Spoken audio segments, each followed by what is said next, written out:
الحمد لله نحمده ونستعينه ونستغفره ونؤمن به ونتوكل عليه ونعوذ بالله من شرور أنفسنا ومن سيئات أعمالنا من يهد الله فلا مضل له ومن يضلله فلا هادي له ونشهد أن لا إله إلا الله وحده لا شريك له ونشهد أن سيدنا وحبيبنا وسندنا ومولانا محمدا عبده ورسوله قال الله تبارك وتعالى في كلامه المجيد وفرقانه الحميد فأعوذ بالله من الشيطان الرجيم بسم الله الرحمن الرحيم واعتصموا بحبل الله جميعا ولا تفرقوا وقال النبي صلى الله عليه وسلم من صلى علي واحدة صلى الله عليه عشرا صلى الله على سيدنا ومولانا محمد وعلى آله وأصحابه وسلم صلى الله على سيدنا ومولانا محمد وعلى آله وأصحابه وسلم صلى الله على سيدنا ومولانا محمد وعلى آله وأصحابه وسلم সম্মানিত হাজিরিন আল্লাহ তাবারক ওয়া তাআলার দরবারে লক্ষ কোটি শুকর যিনি আমাদেরকে এই মুবারক দিন এবং রাতের মধ্যে পবিত্র কোরআনের মাহফিলে বসার সুযোগ করে দিয়েছেন এজন্য আমরা দিন থেকে শুকর আদায় করি আলহামদুলিল্লাহ। আমি যে আয়াত তিলাওয়াত করেছি সেই আয়াতে আল্লাহ পাক পরবর্তীকার আলম বলেন ওয়া'তাসিমু বিহাবলিল্লাহি জামিআন ওয়া লা তাফাররাকু, তোমরা সম্মিলিতভাবে আল্লাহর রজ্জুকে আঁকড়ে ধরো এবং পরস্পর বিচ্ছিন্ন হইও না। কোরআনে যে শব্দটা ব্যবহার করা হয়েছে সেই শব্দটা হচ্ছে হাবলুন।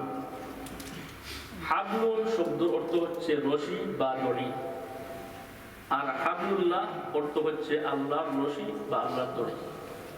যখন আল্লাহর রশি এই কথা দিয়ে আল্লাহ কি বুঝাইলেন এজন্য তাফসীর বুঝা প্রয়োজন। আল্লাহর রশি দ্বারা আল্লাহ এই কোরআনে কি বুঝাইছেন সেটা শুধুমাত্র তরজমা বুঝলেই বা অনুবাদ শুনলেই বুঝে আসবে না। সংখ্যাগরিষ্ঠ মুফাসসিরে কেরামের রায় হচ্ছে যে আল্লাহর রশি দ্বারা আল্লাহ বুঝাইছেন আল কুরআনু ওয়া হাবলুল্লাহিল মাতিন, আল্লাহর রশি হচ্ছে আল্লাহর কোরআন। অর্থাৎ তোমরা কোরআনকে ধরো এবং কোরআনকে ধরার মাধ্যমে আল্লাহর রশিকে তোমরা ধরবে। কোরআন হচ্ছে আল্লাহ তাবারক ওয়া তাআলার এমন একটা রশি যে রশির এক মাথা আল্লাহ আর অপর মাথা আল্লাহ জমিনের মধ্যে লটকিয়ে দিয়েছেন। যারা এই রশির অপর মাথায় ধরবে এরা এই রশির মাধ্যমে আল্লাহ পর্যন্ত পৌঁছে যাবে।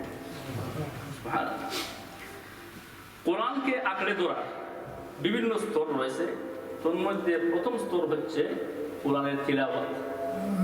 অর্থাৎ তোমরা কোরআনের তিলাওয়াত করো, তিলাওয়াতের মাধ্যমে কোরআনকে আঁকড়িয়ে ধরো। প্রত্যেক জিনিসের এক একটা মূল আছে। যেমন আম গাছ জন্ম হয় তার আটি থেকে, কাঁঠাল গাছ জন্ম হয় তার বীজ থেকে, সরিষার গাছ জন্ম নেয় তার দানা থেকে। ঠিক তেমনি ভাবে কোরআনের তিলাওয়াতই হচ্ছে কোরআনের মূল এবং আসল বিষয়বস্তু। কোরআনকে তিলাওয়াতের মাধ্যমে মুমিনের ঈমান বৃদ্ধি হয়, ঈমানের মধ্যে নূর জ্বলে ওঠে।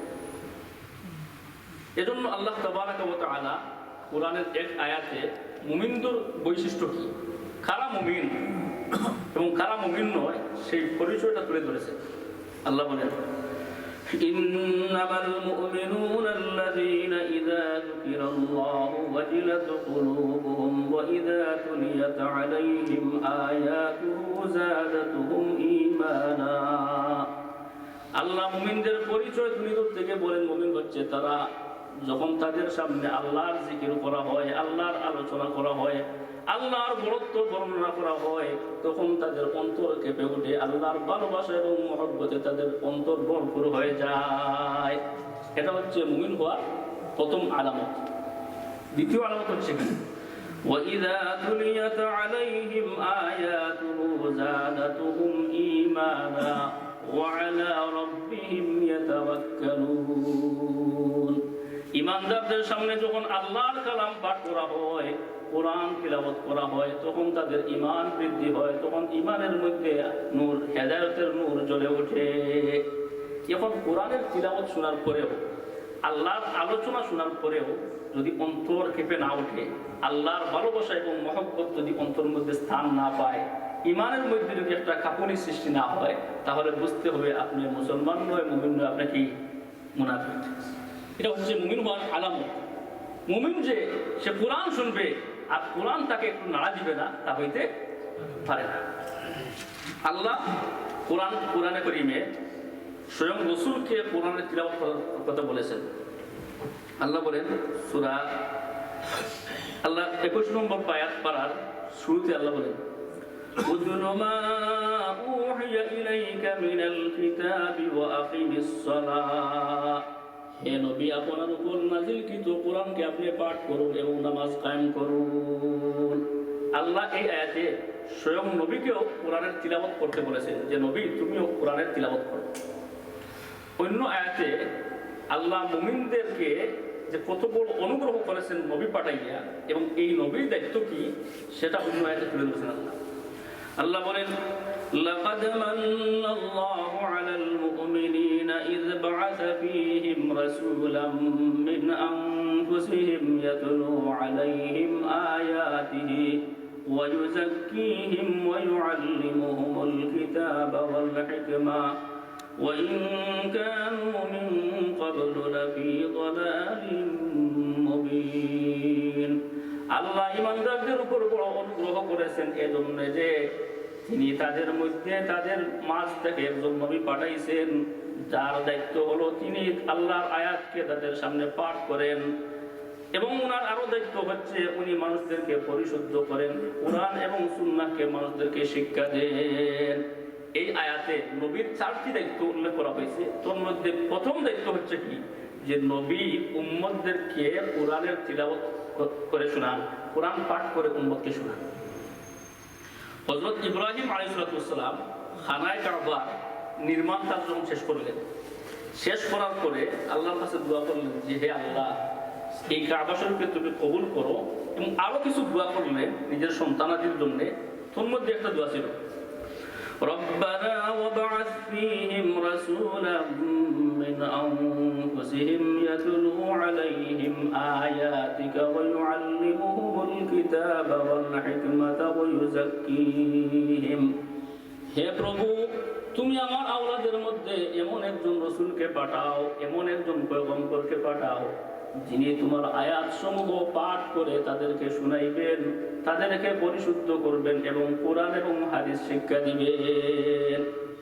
3 আয়াত তিলাওয়াত করলাম। 3 আয়াতে, প্রথম আয়াতে সরাসরি আল্লাহ নবীকে কোরআন তিলাওয়াত করার নির্দেশ দিয়েছেন। দ্বিতীয় আয়াতে নবীর প্রধান বৈশিষ্ট্য হিসেবে উল্লেখ করা হয়েছে যে নবী আয়াত পাঠ করে করে উম্মতকে শুনাইবেন। তাহলে এই আয়াতগুলো দ্বারা কি বোঝা যায়? নবীর দায়িত্ব কি শুধু ছিল কোরআনের তাফসীর করা, ওয়াজ করা, না তিলাওয়াত করাও নবীর দায়িত্ব ছিল? তিলাওয়াত করাও নবীর দায়িত্ব ছিল। এই কোরআনের তিলাওয়াত এটা হচ্ছে সবচেয়ে ঊর্ধ্বের বিষয়, সবচেয়ে গুরুত্বপূর্ণ বিষয়। কোরআনের তালিম দেওয়া, তাফসীর করা একটা বিষয়, আর কোরআনের তিলাওয়াত হচ্ছে আরেকটা বিষয়। তালিমের সম্পর্ক, তাফসীরের সম্পর্ক হচ্ছে শব্দের সাথে। যখন তালিম দেওয়া হবে, তাফসীর করা হবে, তখন একটা শব্দকে সামনে রাখিয়া তার ব্যাখ্যা বিশ্লেষণ করা হবে। আর তিলাওয়াতের সম্পর্ক হচ্ছে শুধুমাত্র পাঠ করার সাথে, লফজের সাথে, শব্দের সাথে, আর কিছুই নেই। এখানেই হচ্ছে কোরআন এবং অন্যান্য গ্রন্থের মধ্যে পার্থক্য। খুব মনোযোগ সহকারে শুনবেন। অন্যান্য গ্রন্থে এবং কোরআনের মধ্যে পার্থক্য হচ্ছে কি, অন্যান্য গ্রন্থে শুধুমাত্র অর্থ উদ্দেশ্য হয়, শব্দ উদ্দেশ্য হয় না। আর কোরআনে যেমন অর্থ উদ্দেশ্য হয় ঠিক তেমনিভাবে শব্দ উদ্দেশ্য হয়। উদাহরণ দিলে বুঝতে পারবেন। অঙ্কের বইয়ে লেখা আছে 2 আর 2 মিলে কত হয়? 4। উর্দুতে বলা হয় 2 और 2 मिलके 4 होता है। ইংলিশে বলা হয় 2 + 2 makes 4। এই যে উর্দুতে বললাম, বাংলাতে বললাম, ইংলিশে বললাম, এখানে শব্দ উদ্দেশ্য না 4 কিভাবে হয় সেটা বোঝানোর উদ্দেশ্য। 4 কিভাবে হয় সেটা বোঝানোর উদ্দেশ্য। বাংলা উদ্দেশ্য নয়, ইংলিশও উদ্দেশ্য নয়, আরবীয় উদ্দেশ্য নয়। তাহলে অন্যান্য গ্রন্থে শব্দ উদ্দেশ্য না অর্থ উদ্দেশ্য? অর্থ উদ্দেশ্য। আর কোরআন হচ্ছে এর ব্যতিক্রম। কোরআনের পরিচয় দেওয়া হচ্ছে কি, ফুকাহায়ে কেরাম কোরআনের পরিচয় দিয়েছেন আল কোরআনু হুয়ান নাজমু ওয়াল মা'না জামিআন। কোরআন হচ্ছে শব্দ এবং অর্থের সমন্বয়ে গঠিত। শব্দের নাম যেমন কোরআন, ঠিক তেমনিভাবে অর্থের নাম কোরআন। যে কোনো একটাকে বাদ দিলে আর কোরআন থাকে না। এবং আলহামদুলিল্লাহি রাব্বিল আলামিন এর অর্থ হচ্ছে সমস্ত প্রশংসা ওই আল্লাহর, যিনি অসংখ্য অগণিত জগতের প্রভু।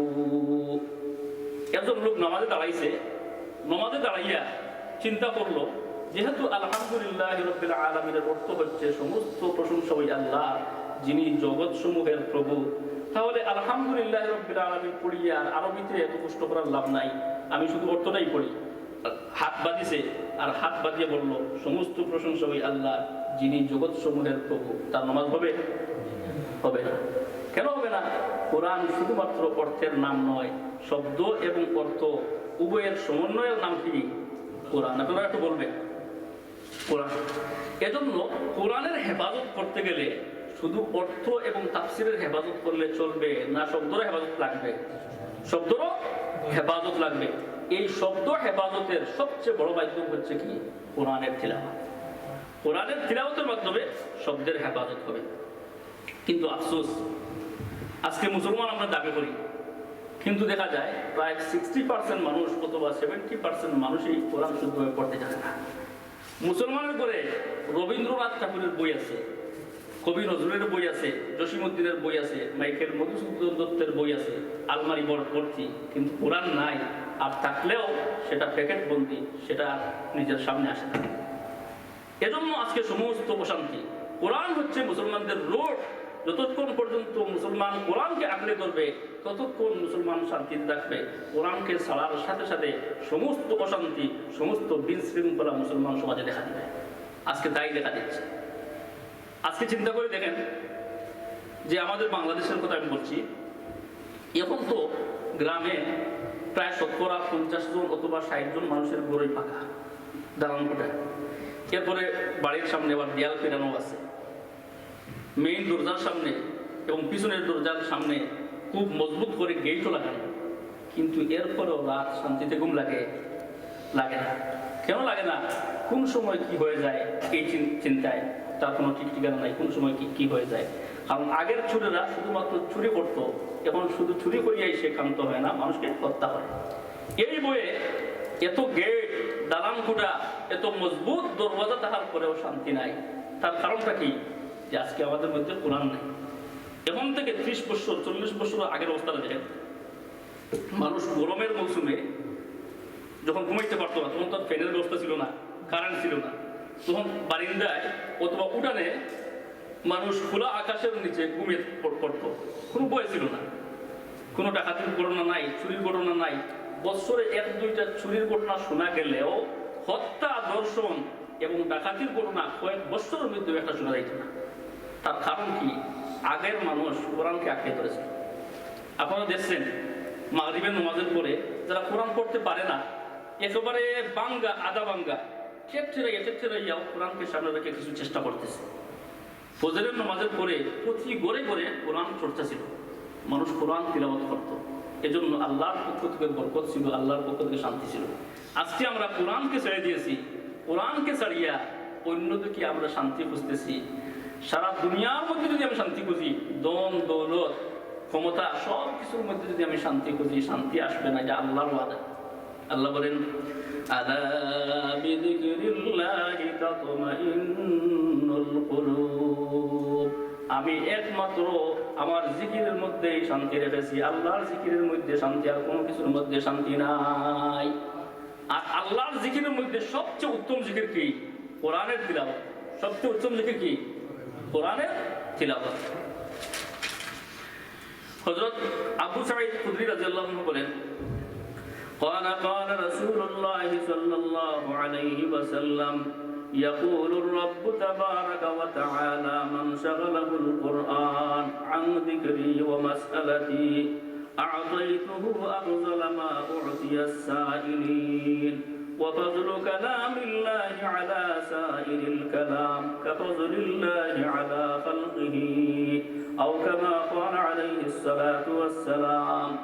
আল্লাহ রাসূল বলেছেন, আল্লাহ তাবারাকা ওয়া তাআলা বলেন, যে ব্যক্তি কোরআনের ব্যস্ত থাকার কারণে, কোরআনের তিলাওয়াতের কারণে, কোরআনের মাহফিলে বসার কারণে, কোরআন স্টাডি করার কারণে আমার জিকির করতে পারে নাই, আমার কাছে দোয়া করতে পারে নাই, আমি আল্লাহ সন্তুষ্ট হইয়া জিকির করনেওয়ালার চাইতেও, দোয়া করনেওয়ালার চাইতেও তাকে আরো বেশি দিব। সুবহানাল্লাহ। একজন হাত উঠাইয়া তার নিজের মনের বাসনা কামনা আল্লাহর কাছে পেশ করতেছে, তার জরুরতকে আল্লাহর সামনে পেশ করতেছে। আর আরেকজন কিছুই করতেছে না, শুধু কোরআন সামনে রাখিয়া তিলাওয়াত করতেছে। আল্লাহ বলেন, ওই ব্যক্তি পাশে বইয়ে দোয়া করিয়ে যা পাইবে, তোমাকে আমার কোরআনের ব্যস্ত থাকার কারণে আমি তোমাকে আরো বেশি দিই। আর কেউ যদি বলেন সুবহানাল্লাহ। অন্য এক হাদিসে আল্লাহ রাসূল বলেন, যেটি হযরত আনাস রাদিয়াল্লাহু আনহু থেকে বর্ণিত, ইন্না লিল্লাহি আহলিনা মিনান নাস ক্বালু মান হুম ইয়া রাসূলুল্লাহ قال أهل القرآن هم أهل الله وخاصته. আল্লাহ রাসূল বলেন, মানুষের মধ্যে কিছু মানুষ আছে যারা আল্লাহর ঘরের, আল্লাহর ফ্যামিলির অন্তর্ভুক্ত। সাহাবায়ে কেরাম আরজ করলেন, ইয়া রাসূলুল্লাহ, ওই সমস্ত মানুষ কারা যারা আল্লাহর ফ্যামিলিভুক্ত, আল্লাহর ঘর ঘরানা, আল্লাহর ঘরের অন্তর্ভুক্ত? আল্লাহ রাসূল বলেন, আহলুল কুরআন হুম আহলুল্লাহি ওয়া খাসাতুহু, যারা কোরআন নিয়ে ব্যস্ত থাকে, কোরআন পাঠ করে, কোরআন তিলাওয়াত করে, কোরআনের মাজলিসে বসে, সেই সমস্ত মানুষ হচ্ছে আল্লাহর আর আল্লাহর বিশেষ লোক। সুবহানাল্লাহ। আজকে কোরআন পড়তে মন চায় না, কোরআনের মাহফিলে বসতে মন চায় না। মজলিসে আসলেও দেখা যায় আমরা দূর দূরান্ত বসি, কিন্তু কোরআনের মাহফিল, সেই মাহফিলে এসে শরীক হইব, এটাও আমার আত্মা মানে না, দিল মানে না। আমি কি মুসলমান? কোরআন যেখানে আলোচনা হচ্ছে, কোরআনের তিলাওয়াত হচ্ছে, এর চেয়ে বড় দামি আর কিছু হইতে পারে? আর তো কিছু হইতে পারে না। এজন্য কোরআন ওয়ালাদের সাথে সম্পর্ক জুড়তে হবে। আর কোরআন ওয়ালাদের সাথে যখন সম্পর্ক জুড়বেন, আপনার সম্পর্ক কার সাথে হবে? আল্লাহর সাথে হবে। আজকে দেখেন, সম্মান পাওয়ার জন্য, ইজ্জত পাওয়ার জন্য আমরা কত কিছু করি। এমপির পিছনে পিছনে দৌড়াই, মন্ত্রীর পিছনে পিছনে দৌড়াই, আর নিজের মূল্যবান সময় নষ্ট করি, অর্থ নষ্ট করি। এরপরেও শেষ নাই, কত দৌড় না দেওয়া লাগে, কত দমকি শুনতে হয়। আমার মনে আছে, সিলেটের একজন এমপি, বিএমপি দলীয় লোক, বেগম খালেদা জিয়া সিলেট আলিয়া বাসে আসতেছেন, খালেদা জিয়ার পাশে বসবেন, এই সুযোগটা গ্রহণ করার জন্য ওই প্রোগ্রামে উনি 20 লক্ষ টাকা দিচ্ছেন। শুধুমাত্র খালেদা জিয়া ডান পাশে যে চেয়ার থাকবে, ওই পাশে যাতে উনি বসতে পারেন। অর্থাৎ মানুষদেরকে দেখাইবেন যে উনি তো আর কম না। অনেক মন্ত্রী মিনিস্টারকে নিয়ে উনি যখন বসতে পারছে খালেদা জিয়ার পাশে, তাহলে অনেক বড় লোক। এই কথাটা বোঝানোর জন্য 20 লক্ষ টাকা উনি খরচ করে ফেলেন। হ্যাঁ, কবি বলেন, ওয়ালা খায়রা ফিদ দুনিয়া লিমান লাম ইয়াকুন লাহু মিনাল্লাহি ফি দারিল মাকাম নাসীবু ফাইন তা'জাবিদ দুনিয়া রিজালান ফাইন্নাহা মাতাউন কলিলুন ওয়াজ-জাওয়ালু করিবু। কবি বলেন, দুনিয়ায় ওই ব্যক্তির কোনো মূল্য নাই, কোনো দাম নাই যে ব্যক্তির আল্লাহর কাছে কোনো হিস্সা নাই। যদিও দুনিয়ার চাকচিক্য, দুনিয়ার সৌন্দর্য তাকে মুগ্ধ করে, কিন্তু তার জেনে রাখা উচিত এই সমস্ত সব কিছু অত্যন্ত স্বল্প এবং অচিরেই তা শেষ হয়ে যাবে। আজকের প্রধানমন্ত্রী কালকে সাধারণ পাবলিক, আর পরশু মৃত লাশ, ঠিক কিনা? এই হচ্ছে আমাদের অবস্থা। কিন্তু এই মন্ত্রীর পিছনে, এই এমপির পিছনে আমার অত ধর্ণা দেব, কিন্তু যিনি বাংলাদেশের প্রধানমন্ত্রী নয়, এশিয়ার প্রধানমন্ত্রী নয়, আমেরিকার প্রধানমন্ত্রী নয়, ইউরোপের প্রধানমন্ত্রী নয়, শুধুমাত্র এই দুনিয়ার প্রধানমন্ত্রী নয়, এই দুনিয়ার মতো আরো হাজারো দুনিয়ার প্রধানমন্ত্রীর চাইতে আরো বড় প্রধানমন্ত্রী শাহানশাহ আমার আল্লাহ। সেই আল্লাহর সাথে সম্পর্ক রাখার জন্য সবচেয়ে বড় মাধ্যম হচ্ছে কোরআন তিলাওয়াত। ও আল্লাহর বান্দা, তুমি কোরআন তিলাওয়াত করো, কোরআনের মাহফিলে বসো, সারা দুনিয়ার বাদশার সাথে তোমার সম্পর্ক হয়ে যাবে। আল্লাহর রাসূল সাল্লাল্লাহু আলাইহি ওয়াসাল্লাম বলেন যে কোরআনের আসর, কোরআন এত প্রভাবওয়ালা, এত আসরওয়ালা, এর এফেক্ট যে শুধু মুমিনের দিলে বসে তা নয়। কোরআনের তিলাওয়াত শুনলে, কোরআনের কথা শুনলে কাফিররাও সরিয়ে দিতে পারে না, তারাও জালে আটকা পড়ে। একটা ঘটনা আমি আপনাদের শোনাই। কুরাইশদের একটা মিটিং বসছিল আল্লাহ রসুলের ব্যাপারে, যে দিন দিন ইসলাম যেভাবে অগ্রসর হচ্ছে, মুসলমানদের সংখ্যা বাড়তেই আছে, এই মুসলমানদেরকে কিভাবে আটকানো যায়, বিশেষ করে মুহাম্মদ সাল্লাল্লাহু আলাইহি ওয়াসাল্লামকে কিভাবে জালের মধ্যে পালানো যায়, একটা এই ষড়যন্ত্র নিয়ে এটা বসছে। তো তাদের একজন সর্দার, ওনার নাম ছিল উতবা, সে বলল একটা কাজ করি, আমরা তো সব কিছু দেখে ফেলছি, নির্যাতনের কোনো পথই আমরা বাকি রাখি নাই, সব পথ আমরা অ্যাপ্লাই করছি, কিন্তু মুহাম্মদকে আটকানো সম্ভব হয় নাই। এখন মুহাম্মদকে কিছু লোক দেখাইতে হবে। এমন কোনো মানুষ নাই যে মানুষের মধ্যে কিছু না কিছু লোভ নাই, সবার মধ্যে কিছু না কিছু লোভ আছে। আমি কিছু লোভ নিয়ে আর তার কাছে গিয়ে সুন্দর সুন্দর প্রস্তাব দিব, এই প্রস্তাবে যদি রাজি হয়ে যায়, যে সে যেটার উপর রাজি হবে আমরা ওইটাই দিয়াই আমরা যেন এই ফিতনা থেকে মুক্তি পাই, তোমরা কি রাজি আছো? সবাই এক ব্যক্তি বলো ঠিক আছে, আপনি আমাদের মধ্যে সবচেয়ে বড় সর্দার, আর কত সুন্দর কথা বলতে জানেন, বুদ্ধিমান মানুষ, আপনি যদি এই দায়িত্বটা নেন নিশ্চয়ই কাজ করবেন। সে উঠিয়ে গেছে, আল্লাহ রসুল মসজিদে হরমের একটা পাশে বসা, আল্লাহ রসুলের সাথে দেখা করিয়ে বললো, ভাতিজা দেখো, তুমি হচ্ছ কুরাইশের সম্মানিত ব্যক্তি, সবাই তোমাকে সম্মান করে, এত রেসপেক্টফুল মানুষ আমাদের সমাজে আর কেউ নাই, তুমি যা বলো সবাই তা মানে। কিন্তু ইদানিং যে তুমি নতুন একটা আন্দোলন শুরু করছো, নতুন একটা দাওয়াত শুরু করছো, যে দাওয়াতের কারণে আমরা বিভক্ত হয়ে গেছি, আজকে বাবা থেকে ছেলে আলাদা, ছেলে থেকে তার বাবা আলাদা, গোষ্ঠীর মধ্যে দ্বন্দ্ব, সমাজের মধ্যে দ্বন্দ্ব, কেউ কাউকে দেখতে পারে না, এই যে ফাটল তুমি সৃষ্টি করেছো, এটা থেকে সরে আসার জন্য আমি কয়েকটা প্রস্তাব তোমার কাছে নিয়ে আসছি। আল্লাহ রাসূল বলেন ঠিক আছে বলো কি। প্রথম প্রস্তাব হচ্ছে যে তোমার এই আন্দোলনের উদ্দেশ্য যদি হয় দম দৌলত, টাকা পয়সা, তাহলে এত বেশি দম দৌলত, এত বেশি টাকা পয়সা আমরা তোমাকে দিব যে মৃত্যু পর্যন্ত আর তোমাদের কোনোদিন কাজ করতে হবে না। কুরাইশদের মধ্যে সবচেয়ে বড় ধনী তোমাকে বানাইয়া দিব, তবুও তুমি মিশন নিয়ে এসেছো, সেই মিশন থেকে বিরত থাকো। আল্লাহ বলেন ঠিক আছে। আর কি দ্বিতীয় প্রস্তাব হচ্ছে, এই মিশনের যদি উদ্দেশ্য হয় রাজনৈতিক ক্ষমতা অর্জন করা, তাহলে রাজনৈতিক ক্ষমতা অর্জন করার জন্য মানুষ কত কিছু করে, টাকা পয়সা খরচ করে, আন্দোলন করে, মারপিট লাগে, তোমার কিছুই লাগবে না, এক বাক্যে গোটা কুরাইশবাসী তোমাকে আমরা নেতা বানিয়ে দিব, এবং তুমি যা বলবে আমরা তাই শুনবো, তোমার কথার বিরুদ্ধে আমরা কিছুই করবো না। আল্লাহ রাসূল বলেন ঠিক আছে। আর কি তৃতীয় প্রস্তাব হচ্ছে, যদি এই সমস্ত কিছুতে রাজি না হও, যদি তুমি মনে করো যে শয়তান অথবা জিন্নাতের প্রভাবে তুমি এই কাজগুলো করতেছো, যদি শয়তান এবং জিন্নাতের প্রভাবে তুমি এই কাজগুলো করে থাকো, তাহলে এতেও আমাদের অসুবিধা নেই, আমরা তোমার জন্য একজন ভালো চিকিৎসক নিয়ে আসবো যে তোমাকে চিকিৎসা করবে। আমরা জানি মাঝে মধ্যে মানুষকে জিন্নাত আসর করে, শয়তান আসর করে, আর মানুষের কন্ট্রোলের মধ্যে থাকে না, মানুষ অনেক কিছু করে। তাহলে তোমার জন্য একজন ভালো চিকিৎসক আনবো, এবং তার মাধ্যমে ইনশাল্লাহ তুমি এই সমস্যা থেকে মুক্ত হয়ে যাবে, এবং এই বেবার যা কিছু লাগবে সব আমরা দিব। আল্লাহ রাসূল বললেন ঠিক আছে। আর কিছু আছে? না, কিছুই নাই। তাহলে এবার শুনো, আল্লাহ রাসূল বলছে তোমার কথা তো শেষ, আমার কথা শুনতে রাজি আছো? রাজি আছে। এই কথা শুনতে রাজি হওয়ার পরে আল্লাহ রাসূল বলেন আমি কিছুই বলবো না, আমি কিছু পাঠ করব।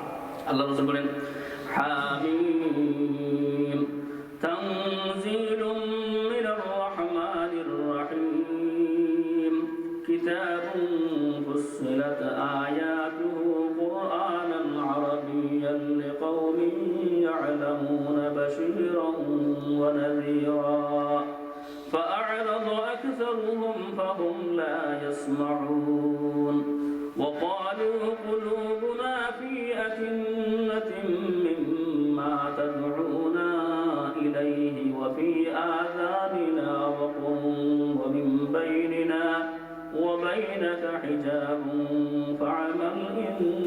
كنا عاملون এইভাবে সূরা হামিম সজদার তিলাওয়াত শুরু করলেন। তিলাওয়াত শুরু করতে করতে আল্লাহর রাসূল যখন গিয়ে পৌঁছলেন ফা ইন আ'রাদু ফাকুল আনযারতুকুম সা'iকাতাম মিছলা আদি ওয়া সামুদ। এই আয়াতে পৌঁছার সাথে সাথে উতবা বলতে লাগলো, হে আমার ভাতিজা, তোমাকে আমার আত্মীয়তার কসম খেয়ে বলতেছি, দয়া করে তুমি তিলাওয়াত বন্ধ করো।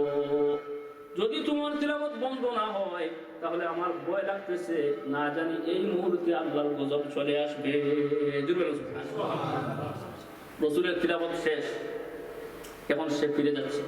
অপর বর্ণনায় আসছে আল্লাহর রাসূল সজদার আয়াত পর্যন্ত তিলাওয়াত করলেন। এর সজদার আয়াত তিলাওয়াত করার পরে সজদা দিয়েছেন। সজদা দেওয়ার পরে আল্লাহর রাসূল বললেন, চাচা, যা কিছু দেখছো আর যা কিছু শুনছো এটাই যথেষ্ট, এখন তোমার ফয়সালা, তুমি যা ইচ্ছা থাকে।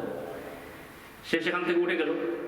উঠে যাওয়ার পরে তার লোকদের কাছে যাবে, এখন অনেক দূরে রয়েছে। অনেক দূর থাকিয়া তাদের লোক দেখিয়ে বলতে লাগলো, পরস্পর বলতে লাগলো যে উতবা আর আগের উতবা নেই, উতবার মধ্যে পরিবর্তন চলে আসছে। উতবা যখন মজলিসে পৌঁছছেন, পৌঁছার পরে তারা জিজ্ঞাসা করলো যে আপনাকে তো আর আগের মতো দেখতে পাচ্ছি না, আচ্ছা ঠিক আছে, এরপরে বলেন আপনি কি মেসেজ নিয়ে আসছেন। উতবা তখন বললো যে শুনো, আমি যা শুনেছি খোদার কসম খেয়েও বলতেছি, সেটা কোনো কবিতাও নয়, কোনো জাদুঘরের বাক্যও নয়, কোনো শয়তানের কাছ থেকে আরিত কোনো কথাও নয়, নিশ্চয় এর পিছনে কোনো রহস্য আছে। উনি যে কালাম শুনাইছে, যে বাক্য শুনাইছে, সেই বাক্য অচিরেই বিজয় লাভ করবে, এর মধ্যে কোনো সন্দেহ নেই। আরেকটু দিল এই কথাটা বলিয়া সে বলল, একটা কাজ করো, একটা প্রস্তাব তোমাদের কাছে, যে তোমরা ওর বিরোধিতা করা ছেড়ে দাও, বিরোধিতা করা থেকে বিরত থাকো। আর আরবরা যদি ওর উপর হামলা করে এবং তারা বিজয় লাভ করে, তাহলে তো তোমাদের উদ্দেশ্য এমনি হাসিল হয়ে যাবে, তার বিরোধিতা লাগলো না এবং তোমাদের উদ্দেশ্য হাসিল হয়ে গেল। আর যদি সে বিজয় লাভ করে ফেলে, তার কোরআন সারা দুনিয়াতে বিস্তার লাভ করে ফেলে, তাহলে ওর বিজয় তো তোমাদেরই বিজয়, ওর সম্মান তোমাদেরই সম্মান, সে তো আমাদেরই লোক, কুরাইশ বংশের লোক, সুতরাং তার বিরোধিতা করার দোকান নাই। তারা বললো কি, বুঝছি মুহাম্মদের কথা তোমাকেও জাদু করে ফেলছে। উতবার সাথে সাথে বললো, তোমরা যে কথা বলছো মুহাম্মদের কথা আমাকে জাদু করে ফেলছে, আমিও বললাম যে মুহাম্মদের কথা আমাকে জাদু করে ফেলছে, তবে জেনে রাখো মুহাম্মদের কথা একদিন গোটা পৃথিবীর মধ্যে বিস্তার লাভ করবে। এই হচ্ছে কোরআনের প্রভাব। যে কোরআন শুনে, কোরআন শোনার সাথে সাথে সে আটকা পড়ে যায়। আর একটা ঘটনা শোনাই।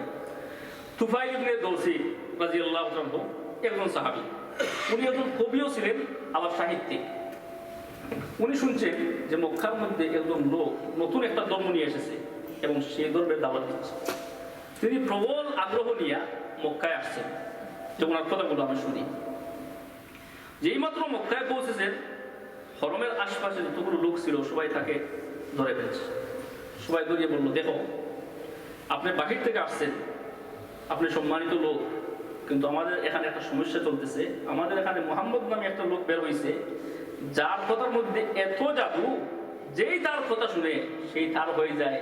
মা ছাড়তে রাজি, বাবা ছাড়তে রাজি, সন্তান সন্ততি, স্ত্রী সবাই ছাড়তে রাজি, কিন্তু তাকে ছাড়তে রাজি নয়। এমন একটা লোক আমাদের সমাজে এসেছে। আমরা তোমাকে বলতেছি যে তুমি বলেও এই লোকটির কাছেও যাই না, এই লোকটার কাছে গেলে তার কথা তোমাকেও জাদু করে ফেলবে। কথাগুলো শুনে লোকটা ভীত হয়ে গেল। তোমরা তো সবাই মক্কার লোক, হরম শরীফের আশপাশে থাকে, ভালো লোক, হরম শরীফের আশপাশে যারা থাকে অবশ্যই তো তারা ভালো লোক, এবং মুহাম্মদের গোষ্ঠীর ওই লোক। তারা যখন বলতেছে এর কথার মধ্যে এত প্রভাব, না জানি আমিও কোনো মুসিবতে হয়তো পড়ে যেতে পারি, এজন্য তার খানের মধ্যে তুলা এবং রুই দিয়া সে ডিবা মারি রাখছে, যাতে আল্লাহ তার রসুলের কোনো কথা শুনতে না পারে। এইভাবে কয়েকদিন যাচ্ছে। হঠাৎ করে একদিন সে হরম শরীফের পাশ দিয়ে যাচ্ছে, আল্লাহ রসুল নামাজ পড়তেছে, আর নামাজ পড়ার মধ্যে কোরআন তিলাওয়াত করতেছেন। আল্লামা ইদ্রিস কান্দরবী রহমতুল্লাহ আলাইহি লিখেছেন যে তখন তিনি কুল হুয়াল্লাহু আহাদ এবং কুল আউযু বিরাব্বিল ফালাক, কুল আউযু বিরাব্বিন নাস পাঠ করতেছিলেন। আল্লাহ রাসূল যখন পাঠ করলেন, কুল হুয়াল্লাহু আহাদ আল্লাহুস সামাদ লাম ইয়ালিদ ওয়া লাম ইউলাদ ওয়া লাম ইয়াকুল লাহু কুফুয়ান আহাদ, কোরআনের এই মধুর সুর তার কানে যখন পৌঁছার সাথে সাথে তুফাইল দৌসি সে নিজে নিজে বলতে লাগলো, হে তুফাইল দৌসি, তুমি তো একজন শিক্ষিত লোক, তুমি একজন বিবেকবান লোক, কারো কোথায় তোমার প্রতারিত হওয়া উচিত নয়। যে কথাটা শুনছো নিশ্চয় এই কথাটা কোনো মানুষের কথা হইতে পারে না, নিশ্চয় এটা আল্লাহর কালাম। সুতরাং সে সাথে সাথে সিদ্ধান্ত নিয়ে নিল এখন সে মুসলমান হয়ে যাবে। আল্লাহ রসুল নামাজে লম্বা লম্বা তিলাওয়াত করতেছেন, আল্লাহ রসুলের তার কোনো খবর নাই। নামাজ শেষ করে আল্লাহ রসুল করে দিকে রওনা, তুফাইল দৌসিও আল্লাহর পিছনে পিছনে রওনা। আল্লাহ রসুল যখন গড়িয়ে পৌঁছেছেন, পৌঁছার সাথে সাথে তুফাইল দৌসি বলে, ইয়া রাসূলুল্লাহ, ইয়া হাবিবাল্লাহ, ইসলামের জন্য আল্লাহ আমার সিনাকে উন্মুক্ত করে দিয়েছেন, আর দেরি করতে রাজি নয়, এই মুহূর্তে আমি ইসলাম গ্রহণ করতে রাজি। এরপরে তিনি আল্লাহ রসুলের হাতে মুসলমান হয়ে গেলেন। আর মুসলমান হয়ে বললেন কি, যে খোদার কসম, এত সুন্দর কথা আমি আর জীবনে শুনি নাই, এবং আমি এত সুন্দর ইনসাফপূর্ণ ধর্ম আমার জীবনে আর দেখিনি। সুবহানাল্লাহ। এই হচ্ছে কোরআনের প্রভাব। কোরআন যে শুনবে আর শোনার পরে কোরআনের দ্বারা প্রভাবিত হবে না, তা হতে পারে না। আল্লাহ কোরআনের এত বড় আসর। মানুষ যখন গুনাহ করে, তো গুনাহ করার পরে তার দিলের মধ্যে একটা মরিচিকা লাগে, আমরা সিলেটি ভাষায় জঙ্গার বলি। এই মরিচিকা লাগে। আল্লাহ রাসূল উদাহরণ দিয়ে বুঝান যে লোহার মধ্যে পানি রাখলে যেমন মরিচিকা লাগে, ঠিক তেমনি ভাবে মানুষের অন্তরের মধ্যেও মরিচিকা লাগে। মরিচিকা কিভাবে লাগে? মানুষ যখন গুনাহ করে, গুনাহ করার সাথে সাথে তার অন্তরের মধ্যে একটা কালো দাগ পড়ে, আরেকটা গুনাহ করে আরেকটা দাগ পড়ে, আরেকটা গুনাহ করে আরেকটা দাগ পড়ে। এইভাবে দাগ বড় হইতে হইতে হইতে হইতে এক সময় সত্য গ্রহণ করার যোগ্যতাই হারাইয়া ফেলে, আর সত্য গ্রহণ করার যোগ্যতাই তার মধ্যে থাকে না। আল্লাহ রাসূল বলেন যে ওই যে মরিচিকা যেটা লাগে, এটা দূর করার মাধ্যম কি? সাহাবায়ে কেরাম জিজ্ঞাসা করেন, ইয়া রাসূলুল্লাহ, ওই মরিচিকাটা কিভাবে দূর করা যায়? আল্লাহ রাসূল জয় বলেন, কাসারাতু যিকরিল মাউতি ওয়া তিলাওয়াতুল কুরআন। আল্লাহ রাসূল বলেন, মুমিনদের দিলের মধ্যে যে মরিচিকা বসে, সেই জঙ্গার, সেই মরিচিকা দূর করার জন্য দুটি পন্থা। একটা হচ্ছে বেশি বেশি মওতকে ইয়াদ করা, আর দ্বিতীয় নম্বর হচ্ছে বেশি বেশি কোরআনের তিলাওয়াত করা। আল্লাহর বান্দা যখন বেশি বেশি মওতকে স্মরণ করবে আর সাথে সাথে কোরআনের তিলাওয়াত করবে, কোরআনের তিলাওয়াতের মাধ্যমে তার দিলের মধ্যে যে ময়লা আছে, তার দিলের মধ্যে যে মরিচিকা আছে, সাথে সাথে দূর হয়ে যাবে। আর দূর যখন হয়ে যাবে, এই অন্তরকে উলামায়ে কেরাম একটা আয়নার সাথে উদাহরণ দিয়েছেন। একটা আয়না, তার মধ্যে যদি কোনো ময়লা না থাকে, মরিচিকা না থাকে, তাহলে যখন সামনে ধরবেন, সামনে ধরার পরে আপনার ফটো সুন্দরভাবে দেখা যাবে না যাবে না? যাবে। কিন্তু এই আয়নার মধ্যে যদি ময়লা লেগে যায়, মরিচিকা লাগে, তাহলে দেখতে পারবেন? পারবেন না। ঠিক তেমনি ভাবে মানুষের দিল হচ্ছে আয়নার মতো। আপনার দিল যখন সাফ হবে, পরিষ্কার হবে, সেই দিলের মাধ্যমে আপনি আল্লাহর মারিফত লাভ করতে সক্ষম হবেন। আর গুনাহের মাধ্যমে যদি আপনি দিলের মধ্যে দাগ লাগাই বসেন, ময়লা লাগান, তাহলে ওই দিল দ্বারা আল্লাহর মারিফত লাভ করা সম্ভব হবে না। এজন্য দিলের জঙ্গার ছুটানোর জন্য, দিলের ময়লা ছুটানোর জন্য সবচেয়ে বড় হাতিয়ার হচ্ছে কি? তিলাওয়াতুল কোরআন, আল্লাহর কালামের তিলাওয়াত। এই নেকি কামানোর জন্য আল্লাহ তাবারাকা ওয়া তাআলা যতটা সোর্স, যতটা মাধ্যম রাখছেন, এর মধ্যে সবচেয়ে বড় মাধ্যম কি? কোরআনের তিলাওয়াত। কোরআনের তিলাওয়াত একজন মানুষ বুঝিয়া পড়ো অথবা না বুঝিয়া পড়ো, যখন আল্লাহর বান্দা একটা লেটার পড়বে, কমপক্ষে আল্লাহ সাথে সাথে তাকে 10টা নেকি দিবেন। নামাজে যদি আল্লাহর বান্দা পড়ে, তাহলে কমপক্ষে 100টা নেকি দিবেন। এইভাবে আল্লাহর বান্দা যত কোরআন পড়তে থাকবে, তত তার নেকি বৃদ্ধি হইতে থাকবে। এক হাদিসে আল্লাহ রাসূল বলেন, মান ক্বারা ইয়াসিন ফি সাদরিন নাহারি কুদিয়াত হাওয়াইজুহু। যে আল্লাহর বান্দা দিনের শুরুতে সূরা ইয়াসিন পাঠ করে, এই ইয়াসিন পাঠ করার কারণে আল্লাহ তাবারাকা ওই দিনের যত জরুরত, তার যত হাজত আছে, সমস্ত হাজত আল্লাহর পক্ষ থেকে আল্লাহ পূর্ণ করে দেন। হায় আফসোস, আমরা আজকে নিজের চাহিদা পূরণ করার জন্য, ধন দৌলত, টাকা পয়সা পাওয়ার জন্য কত দৌড়াতেই কত কষ্ট করি, কিন্তু আল্লাহ তার মেডিসিন বাতাইয়া দিয়েছেন। ও আল্লাহর বান্দা, ফজরের নামাজে ঘুম থেকে ওঠার পরে ফজরের নামাজ যখন পড়বা, ফজরের নামাজ শেষ হয়ে গেল, অথবা তারপরে দিনের শুরুতে যে কোনো সময় তুমি ইয়াসিনটা পাঠ করো, আমি আল্লাহ নিজ জিম্মায় তোমার ওই দিনের যাবতীয় হাজত পূরণ করে দিই। অন্য হাদিসে এসেছে যদি কোনো আল্লাহর বান্দা সূরা ইয়াসিন একবার পাঠ করে তাহলে পূর্ণ কোরআন শরীফ 10 বার খতম করলে যে সওয়াব তার সমপরিমাণ সওয়াব তাকে দেওয়া হবে। আর সূরা মুলুক সম্পর্কে বলা হয়েছে যে সূরা মুলুক যে সমস্ত মানুষ নিয়মিত পাঠ করে ওই সূরা মুলুক তার জন্য সুপারিশ করবে, সুপারিশ করতে করতে তাকে নাজাত পাওয়ায় লোক ছাড়বে, এর আগ পর্যন্ত সুপারিশ বন্ধ হবে না। আল্লাহু আকবার। আল্লাহ তাবারaka ওয়া তাআলা মানুষের মুক্তির জন্য কত পথ রেখেছেন, আর সবচেয়ে বড় পথ হচ্ছে কোরআনের তিলাওয়াত। এজন্য আমার অনুরোধ থাকবে আজকে যারা হাজির হয়েছেন, যারা কোরআন শরীফ পাঠ করতে জানেন না, এখন থেকে আপনি প্রতিজ্ঞাবদ্ধ হন, অন্যান্য সব কিছু করতে পারেন, কেন আপনি কোরআন তিলাওয়াত করতে পারবেন না? আজকের মজলিস থেকে আপনি ডায়েরি লেখেন যে আজকের এই তারিখে 18 তারিখ সেপ্টেম্বর 18 তারিখ 2015 সালের 18 তারিখ আমি প্রতিজ্ঞাবদ্ধ হইলাম কোরআন শেখার জন্য। ইনশাল্লাহ দেখবেন 2016 এই 18 তারিখ আসার আগে আগে আপনি কোরআন শিখে ফেলছেন। আমার বাস্তব উদাহরণ হচ্ছে আমার চাচা মির্জা সাহেব, আমারও এক বয়ানে উনি কোরআন স্টাডি শুরু করেছিলেন, আলহামদুলিল্লাহ বর্তমানে উনি কোরআন পড়তে পারেন। তাহলে 60-70 বছরের একজন লোক উনি প্রতিজ্ঞাবদ্ধ হইয়া যিনি কায়দা থেকে আলিফবা থেকে শুরু করে 1-2 বছরের ব্যবধানে কোরআন আজকে পড়তে পারেন, আপনি কেন পারবেন না? এই জন্য প্রতিজ্ঞাবদ্ধ হন, আমি কোরআন শিখবই। ইনশাআল্লাহ আল্লাহ তাবারaka ওয়া তাআলা আপনাকে তৌফিক দিবেন। আর কোরআন শেখার জন্য আপনাকে উদ্যোগী হতে হবে। অন্যান্য যত কাজ আমরা করি সেই কাজের জন্য আমাদেরকে কিছু কষ্ট সহ্য করতে হয়, না হয় না?